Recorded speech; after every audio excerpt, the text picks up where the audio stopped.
Hello and welcome to English Time Daily History, your portal to the most captivating stories from the past. Today, we're journeying back to ancient China, to an era of heroes, villains, and epic conflict, the Three Kingdoms period. Get ready for a story where alliances are as fragile as glass and betrayal is a weapon sharper than any sword. This is War and Betrayal, the intriguing tales of the Three Kingdoms. The story begins with the collapse of the once mighty Han dynasty. As the central government crumbled, power-hungry warlords emerged from the chaos, each carving out their own piece of the empire. This wasn't just a simple land grab, it was a complex chess game played across a map of China.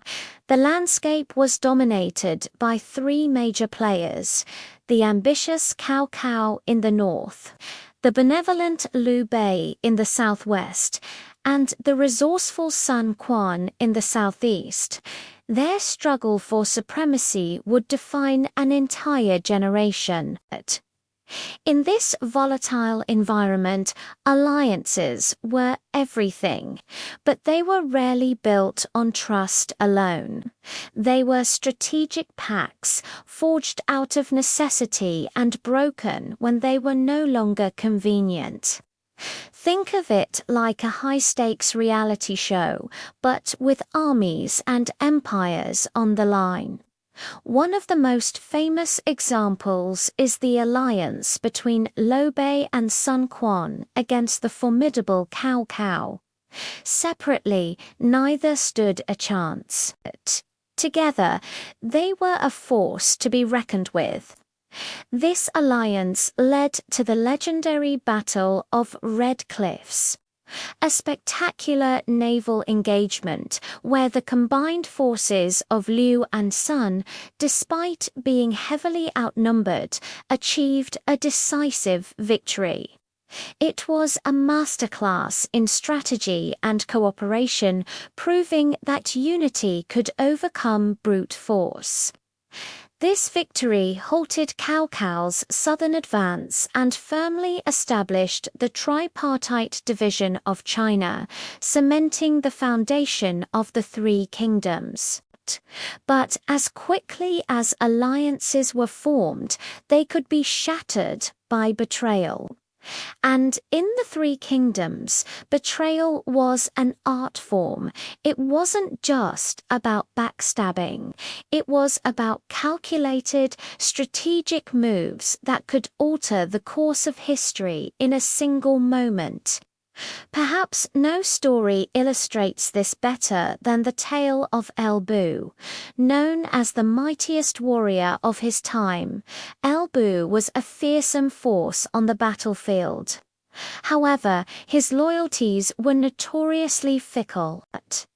He first served a warlord named Ding Yuan, whom he later assassinated to join the tyrannical Dongzhuo, who had offered him riches and a prized horse, red hair.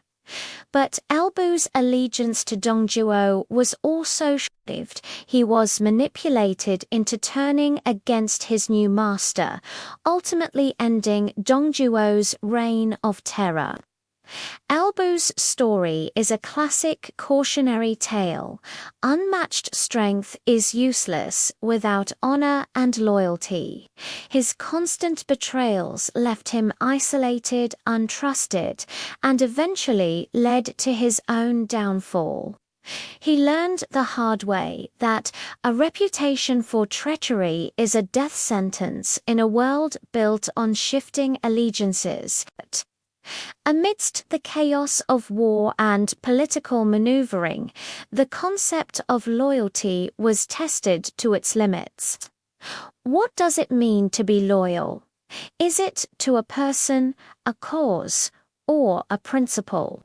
This question is at the heart of many of the era's most compelling stories. Consider Guan Yu, one of Liu Bei's sworn brothers, and a paragon of loyalty and righteousness. After a devastating defeat, Guan Yu was captured by Cao Cao. Cao Cao, who deeply admired Guan Yu's abilities, showered him with gifts, titles, and respect, hoping to win him over. He offered him a life of luxury and power. Many warriors would have jumped at the chance. But Guan Yu's loyalty to Liu Bei was unbreakable. Despite the lavish treatment, he made it clear that he would return to Liu Bei as soon as he knew his whereabouts. True to his word, after repaying Cao Cao's kindness by slaying one of his rival's top generals, Guan Yu embarked on a perilous journey, cutting through multiple checkpoints to reunite with his sworn brother. His story has been immortalized, becoming a powerful symbol of unwavering faithfulness against all odds. It shows that even in an age of rampant opportunism, true loyalty could still shine brightly. While warriors clashed on the battlefield, another war was being waged in the shadows. The war of political maneuvering. The courts of the three kingdoms were hotbeds of intrigue, filled with ambitious ministers, cunning strategists, and scheming eunuchs, all vying for the ear of their lord. Political factions constantly maneuvered for control, using espionage, propaganda, and assassination to undermine their rivals. A key figure in this shadowy world was Zhuge Liang, Liu Bei's brilliant strategist. He was a master of not just military strategy but also diplomacy and psychological warfare. His empty fort strategy is a perfect example. Facing an overwhelming army led by his rival Sima Yi, and with only a handful of soldiers, Zhuge Liang ordered the city gates to be thrown open. He then sat atop the city wall, calmly playing his zither. Sima Yi, knowing Zhuge Liang's reputation for caution and cunning, suspected a trap. He feared that an ambush lay in wait inside the city and, rather than risk it, he retreated. Zhuge Liang had won a battle without a single soldier, using only his reputation and his opponent's psychology against him. This kind of intellectual sparring was just as crucial as the physical battles. The ability to outthink your opponent was the ultimate weapon. Of course, the grand narrative of the Three Kingdoms is punctuated by key battles, epic confrontations that decided the rise and fall of leaders and kingdoms. We've mentioned the Battle of Red Cliffs, which established the three-way balance of power. Another pivotal conflict was the Battle of Guandu. Here, Cao Cao, with a smaller but better organized army, faced the numerically superior forces of the powerful warlord Yuan Shao. Through superior strategy, discipline, and a daring raid on Yuan Shao's supply train, Cao Cao achieved a stunning victory. This battle was a turning point. It crippled Yuan Shao's power base and allowed Cao Cao to consolidate his control over northern China, making him the most powerful figure of the time. These battles were not just clashes of steel. They were crucibles that forged legends and destroyed ambitions. They demonstrated that victory often depended less on numbers and more on leadership, strategy, and the will to seize a critical opportunity. Ultimately, every betrayal, no matter how strategic, came with a heavy price. These acts of treachery didn't just shift borders on a map. They destroyed relationships, shattered trust, and sowed the seeds of future conflict. Take the betrayal that led to the fall of Jing province.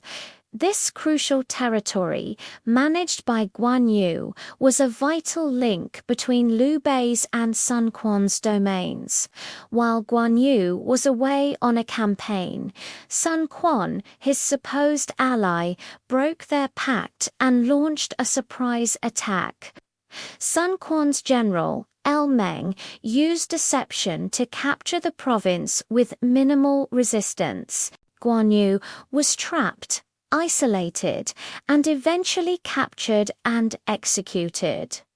This betrayal had profound consequences. It not only resulted in the loss of a key general and territory for Liu Bei, but it also irrevocably broke the alliance between the two kingdoms. Enraged and grief-stricken, Liu Bei launched a disastrous revenge campaign against Sun Quan, a campaign that depleted his resources and ultimately led to his own death. This tragic chain of events shows how a single act of betrayal could create a domino effect, leading to devastating losses and altering the fate of all three kingdoms. The era of the Three Kingdoms is a timeless epic, a grand tapestry woven with threads of ambition, loyalty, and betrayal.